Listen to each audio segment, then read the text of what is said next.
अस्सलाम वालेकुम नाज़रीन, क्या हाल है? तबीयत से ठीक है? मैं हाँ तेरा होस्ट जमशेद बलोच, तुसां दे पे बलोच टीवी। आज असां थारे कण घिन के आए पे और नीली रावी दा खूबसूरत तोहफा ते खूबसूरत चीज़, बहुत ही कद काठ, बहुत ही खूबसूरत हवाने दे नाल, खूबसूरत थाना दा फासला, मुठ मुठ दा थन लगा होए, खूबसूरत हवाना है, 10 तो 15 दिन कच्ची है तो बहुत ही खूबसूरत झोटी। जिस भाई को ज़रूरत होवे ज़रूर सारे नाल रब्ता कराए। चैनल द डिस्क्रिप्शन ही सारा नंबर मौजूद हो सी। अगर किसी भाई को ज़रूरत होवे तो ज़रूर सारे नाल रब्ता करे। मोट मोट दा थान लगा होए ते अच्छी चीज़ है।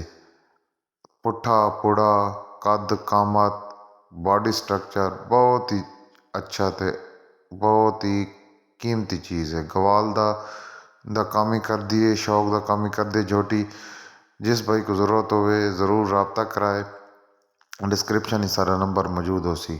अगर सारी वीडियो अच्छी लगे तो वीडियो ਨੂੰ लाइक करना है, शेयर करना है दोस्तों ਦੇ ਨਾਲ, चैनल ਨੂੰ सब्सक्राइब करना है। झोटी दी डिमांड इसकी 4 लाख रुपया है।